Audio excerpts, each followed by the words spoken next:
Well, hello, everyone, and welcome to another edition of Dynamics Fortnite Fridays. Where we cover everything Dynamics great and small. Happy New Year, Bart. Well, happy 2025 to you too, Dan. A quarter of the century is already over. It's in the books already. So can you believe that how fast that went? It's making the gray get even more prevalent, man. Yeah, I wish I had more of it. Okay, on that And that one, wasn't even our dad that's a joke. bad dad joke. So what do you got for me, Bart? What do you got a All dad right, all joke? right. So why should you never play hide and seek with Pokemon? Oh God, I have no clue. I'm not a Pokemon guy, so don't understand the context probably. Yeah. Well, on their team, they always have a peek at you. Pikachu? Yeah, Okay. Pikachu. Okay. Yeah. Okay. Yeah. You know what? It's like, yeah, that was a good one, just not for me. So, My kids were into Pokemon, so I know okay. about So, Pikachu. yeah. So, can you see this? It's like dad jokes. A friend of mine, Uh-huh. Joe Gutman and Ann gave this to me. It was just like, I do dad jokes outside of DFF. And No. they're usually, yeah, they're usually bad, right? It's like, I'm on brand. But I decided this, like, I'm going to just open this up and take the top card and whatever it is, I'm going to read it, good or bad, which is kind of fun. So let's just see this dad joke. Okay. What kind of music do chiropractors like? Spinal Tap? That's better than the answer here. hip hop. So Hip hop. I was just like, okay, 1 for Bart, 0 for dad jokes. Okay. So, I should have written the card. exactly. That was, yeah. I think he has another job here. Anyways, I I hope our content is better than our jokes this week. So what do you got for us, Bart? that is the perennial statement. I think that's going to be the case. All right, let me share my screen here. All right, that should be showing up. So, for news in the Power Platform, there is a new enhanced way for Copilot Studio to work with SharePoint. So if you weren't aware of this, there is now a new switch under the kind of the settings area of Copilot Studio that if you go into the generative AI area and you flip this on, what this does is if the user who's using this Copilot that was generated by Copilot Studio, can be any of the custom Copilots or could be even extensions of others, if those users are using content that's stored in SharePoint or OneDrive, if you flip this to on, that lets Copilot Studio talk to the Microsoft Graph and the semantic index that the M365 Copilot functionality talks to that's already chunked up and indexed and will be very highly performant and kind of usually more relevant with the right chunk of a document or whatever else than if you were using the normal way that SharePoint used to be searched within Copilot Studio. If the user doesn't have M365 Copilot, so that index doesn't exist for that user because that only happens when the Copilot Studio or the M365 Copilot license is assigned to a user, then they still get the old school SharePoint search. So that new way for people that have been licensed to get much better results in Copilot Studio with that content.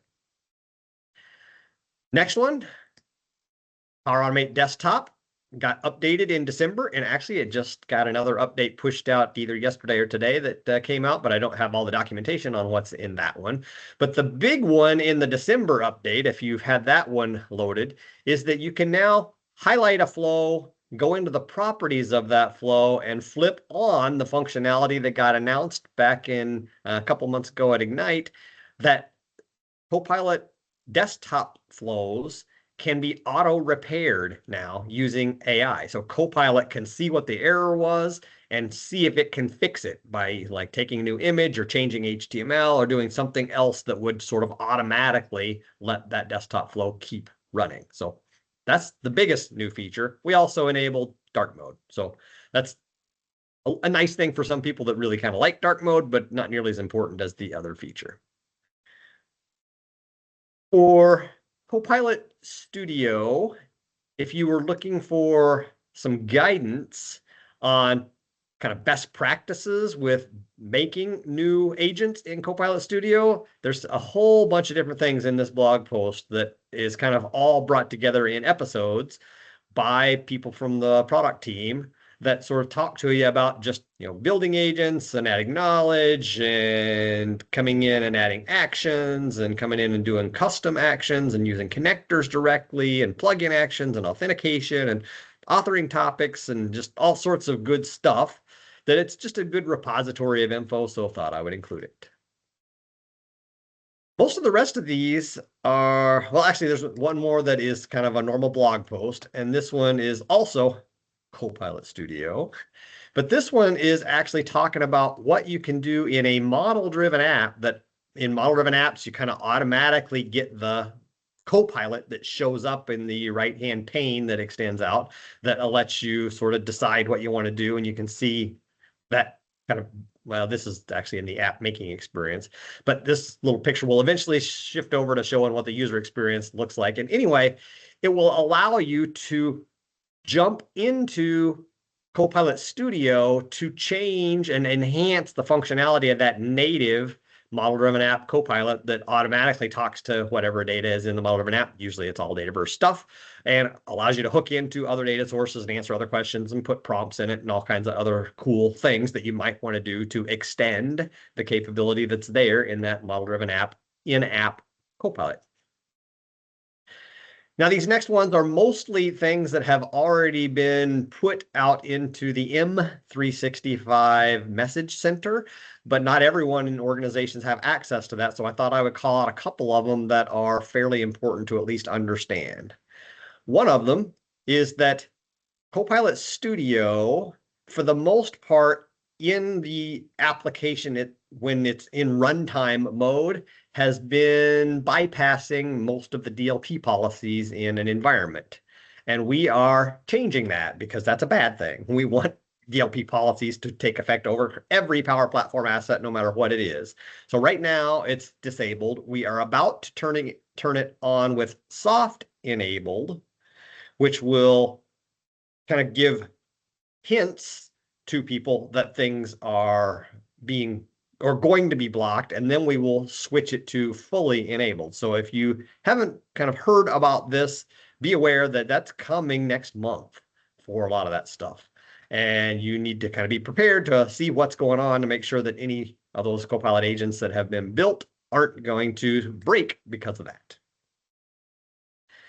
Another big thing that is a new capability is we just went generally available with the ability in the Power Platform Admin Center to go into your Dataverse environment, find an owner team of a record, and convert that to an access team if that's important, and then reassign those records to either a user or a different team, kind of all in one fell swoop. So if you have been working with access teams and you've decided that, or with owner teams, and you've decided that access teams are a better way to approach getting access to certain records, that this is a nice new fully supported enhancement that allows you to do that.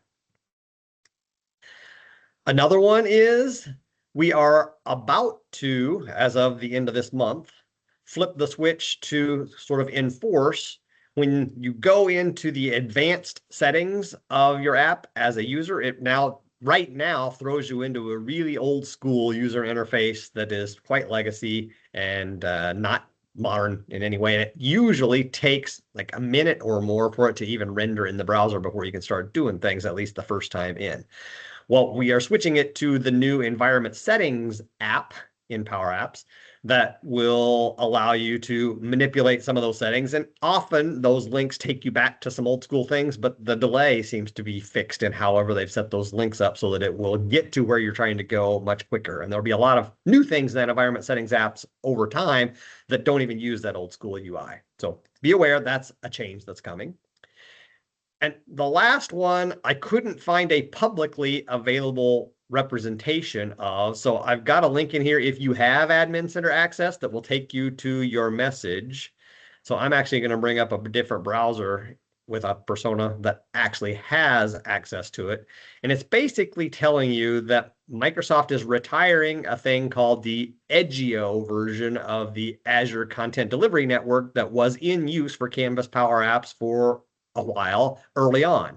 And we've transitioned away from it for quite some time. But if you have Canvas apps out there that have not been republished in the last couple of years, that if it's an older school thing that is out there that hasn't been republished, this might still be in effect using that Edgeo capability. So if as of next week on the 15th, you've got certain Canvas apps that all of a sudden the user gets this app stopped working, try refreshing your browser. That browser refresh isn't going to fix it if this is the problem.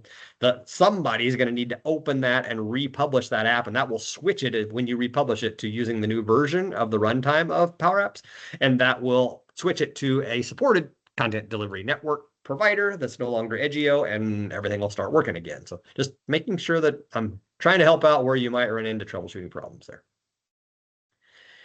And my last one actually now goes over into the customer engagement space and into our contact center as a service, whether you're using it as a Dynamics 365 contact center or whether you're buying just the contact center standalone and using it to do all your ACD stuff and maybe even voice handling, but you're still using like the Salesforce CRM side or ServiceNow CRM side or whatever else you might want to do. But if you're using our contact center as a service capability, there's now an ability to use a multilingual voice agent in the contact center. So it's much easier to allow your agents out there to have this helper out there that is multilingual and can, mid-call language switch and all kinds of other pretty cool stuff. And then make sure that everyone involved, whether it's actually a bot or a human, has better language understanding capabilities. So that's my updates for the last couple of weeks, Dan. I'll turn it over to you. All right, Bart, let me just share my screen now, and we'll kind of get over to some of the updates that I have. So, sounds like a great plan. Yeah, so not a lot of line items, but of course they're dense, right? Because they're big updates. Let's start with some commerce, and there's some interesting things in commerce. Let me just, wrong browser that I just went on, but okay. So what's new in commerce in 10.0.42? So first of all, with the point of sale, we have some modern workflows, and it's like, so we want to like differentiate a workflow that Bart was just talking about with like a Power Automate workflow. This is actually a flow of a business process. The flow is like how you actually use the point of flow. So again, just want to differentiate that for you tech heads out there, right? But if you turn this right, if you turn it to yes for the transaction grid, it enables some some new interfaces, new buttons on this. It's like, so you get a refresh grid, you get a better numpad and some button grids on this. It'll also show the image if it's in on the card. So I was never like when the first POS came out, I was like, it was pretty good, but there's room for improvement. I think this is actually a good one, a nice user interface enhancement in that. And the second thing is optimize payment flows.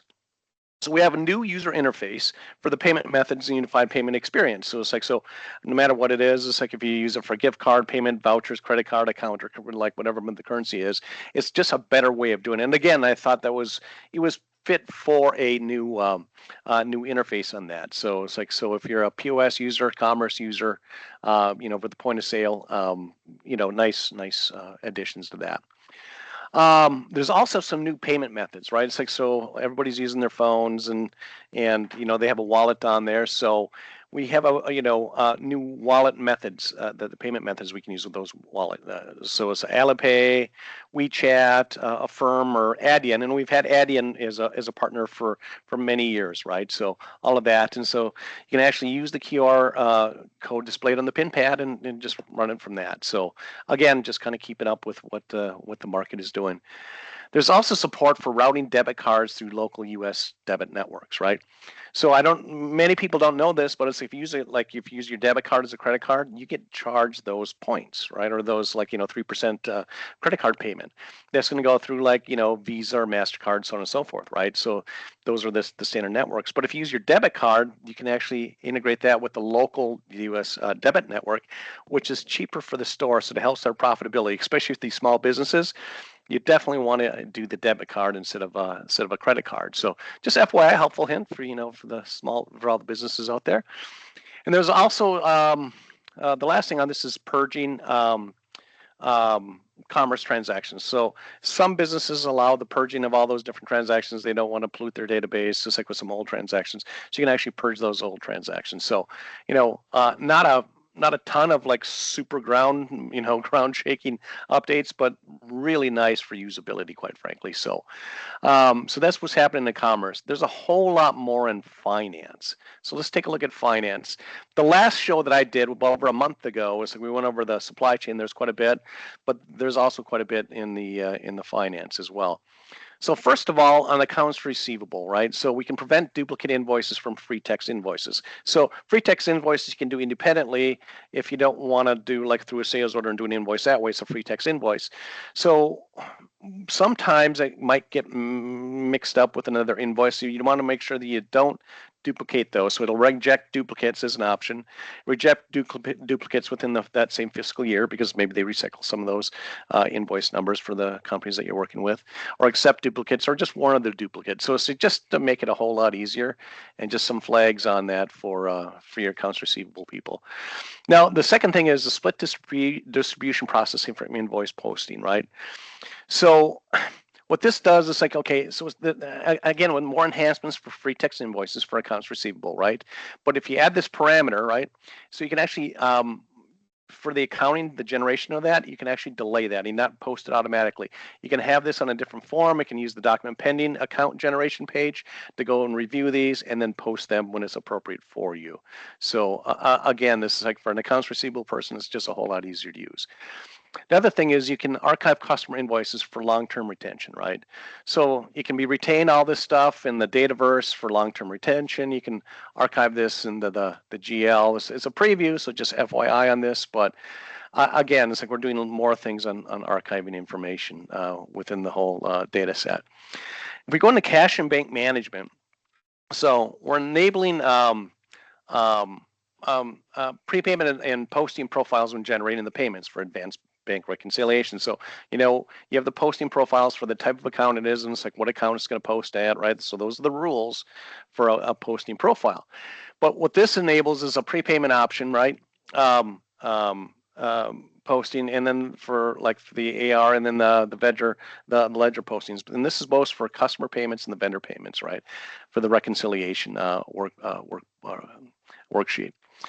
Now, also on cash and bank management, so we enable, let's see, mark all transactions cleared with the account reconciliation. So we have the automatic account reconciliation with the AI, right? So this is some of the co-pilots that we have for finance that'll match that up, and it's like make sure it's reconciled. It's like anything that's out of balance or it's like it doesn't reconcile, it'll flag those, and it's like it'll give you some information. So really a fantastic, usable co-pilot that saves our customers a lot of time. But what this allows you to do is like automatically mark those that have been reconciled already, so you don't have to go in and manually do that in that reconciliation process. Also, you can merge payment schedules for customer transactions or vendor transactions, right? So this, if there's anything that's split on these payments, you can apply those to the merge ones again and merge those back in. But you have to make sure you mark one of those first, then it'll pick up the other one for you automatically. Now on fixed assets, we move to fixed assets. There's a few things on fixed assets. I know that my customers really like the enhancements we're making with fixed assets and enterprise asset management, but we continue to work on this. But we can capitalize charges costs into the fixed asset main account, right? So what this allows is like capitalization of charges, right, that were added at the acquisition. So we can have a purchase order for that fixed asset, and then it'll say it's like from that purchase order we can actually capitalize that, and it'll capitalize right into a fixed asset. So there's a line right within that purchase order to say this is a fixed asset and a fixed asset type, and it'll create those the right depreciation models. But we can also include other costs with that for that fixed asset within that acquisition into that automatically. Now, there's also some fixed asset depreciation processing enhancements. So these are enhancements with for performance, right? So it helps prevent blank journals. It's like you don't need those, so don't worry about those. Avoid duplicate journals, all those different errors and things. So it helps speed up the processing. Also within fixed assets, Improvements for like transaction cash performance. So it's like if you have thousands and thousands of fixed assets with different depreciation schedules, that's a lot of processing that needs to be done, right? And so what we did was we enhanced that, created better performance on that. The next thing is for general ledger.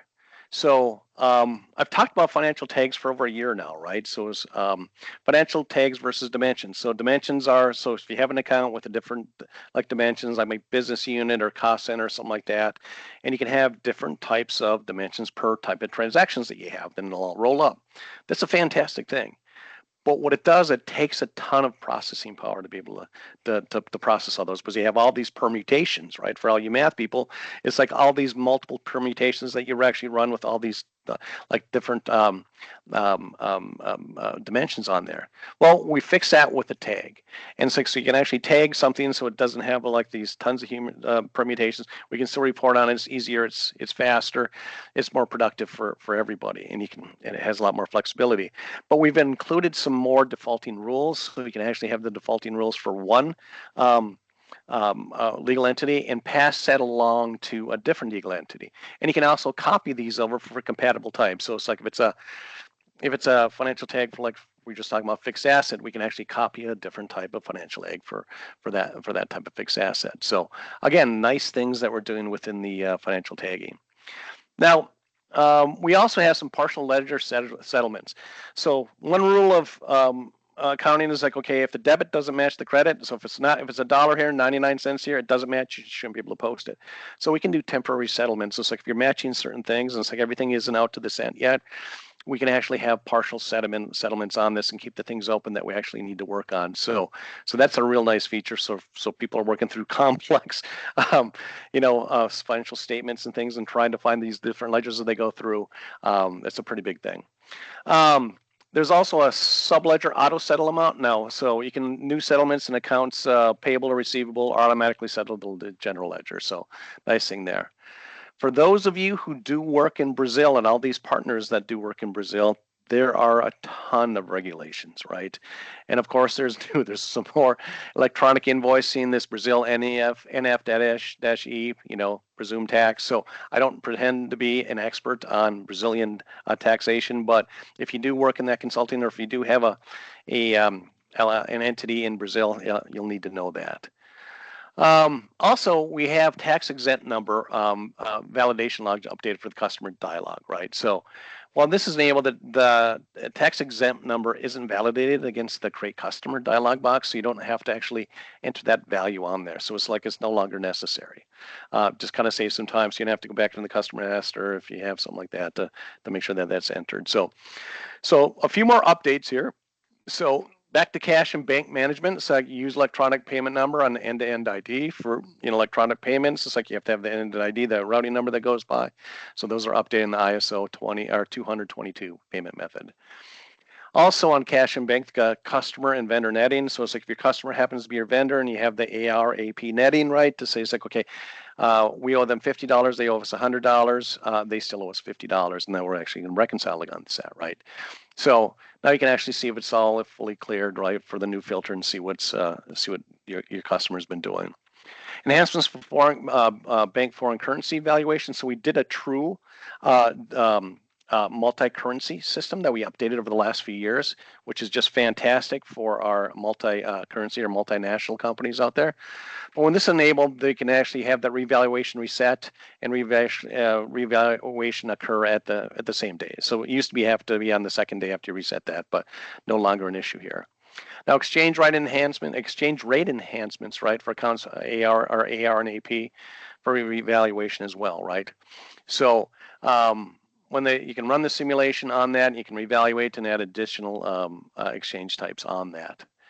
For general ledger, so accounting source explorer, so these are just filters we can actually drill down. So we can actually drill down and filter information like on the ledger, business unit, account, cost center, so on and so forth. Those happen to be as listed here. As I was talking about the dimensions, those happen to be dimensions, so we can filter on those a lot easier. Electronic invoicing, if you have the Spanish electronic invoicing, right, there's some updates onto that. Now, Italian for customs declaration, there's some updates on that. So if you're an implementer or if you're in Italy, that's going to be important for you to update those. For tax, now we can have a cash slip journal now. And what this does is like it enables tax or like when